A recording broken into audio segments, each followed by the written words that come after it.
Thanks, Serenity, and good morning, East Texas. We had some storms roll through overnight. You may have heard the sound of rain on your roof. Now that's already clearing off into Louisiana. There are just a few pockets of rain hanging out towards Sabine County. We're talking Hemp Hill, Browndell, down toward Jasper, but this is moving out to the east pretty quickly this morning. I would say in the next 30 to 45 minutes or so.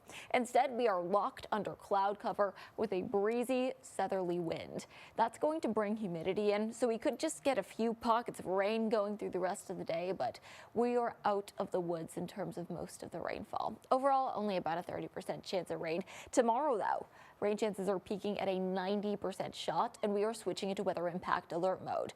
Let me show you what I'm tracking. We'll get some widespread rain going overnight. Closer to sunrise, we'll get some rumbles of thunder going.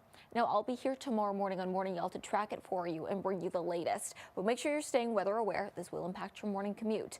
Closer to the commuting hour and after sunrise, we'll get more gusty winds. We'll likely get some hail out of this, as well as the possibility for a spin-up tornado. So this is coming through in the morning. This big line of thunderstorms is going to march in from the west, like I said, kicking up the wind, bringing heavy downpours. It's going to stick with us all the way through the morning, eventually clearing out sometime in the afternoon. And then we'll be left with a very windy day. Now, we are tracking a level 2 risk of severe weather. That's for the areas highlighted in yellow. So make sure that you are staying weather aware and reviewing your severe weather safety plan with your family. Now, in terms of what you need to prepare for, the biggest risks out of this for all of us are going to be damaging wind and hail. We could see some flooding. We have a low end risk of that, but watch out for any low-lying areas or any areas that are near rivers or lakes. There is a low-end possibility for a tornado. If that happens, it would mainly be toward deep East Texas or closer to the Louisiana border, but make sure that you are staying weather aware ahead of all of this. This is all happening due to this area of low pressure. Already, it's out toward the southwest, but it is moving fast. It's going to get to East Texas sometime tomorrow morning and give us all the extra energy we need to get some stronger storms going. This is essentially the center of this storm system, and it's sitting just slightly to our north, giving us the extra storm energy we need. After that, though, high pressure builds in, and that's going to give us a bit of a mild end to the work week. So we just have to get through this push of severe weather. Now, we will be rather warm for the next few days, but then after that storm system comes in, we're dropping back down into the 60s, and we'll have a rather calm weather pattern.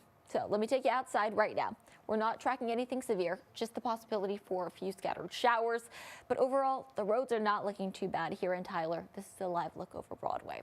Temperatures are only in the 50s for this time of day. That's rather warm for this time of day, I should say. You may need the jacket, but you can probably shed some layers later in the afternoon. 50s to start, but clouds are only letting us get to around the mid to low 70s.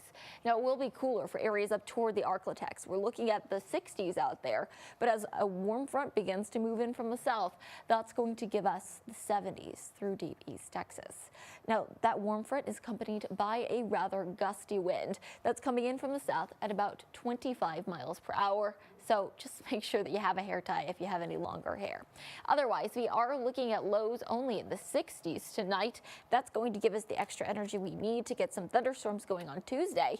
After that, a cool air mass moves in and sunshine returns.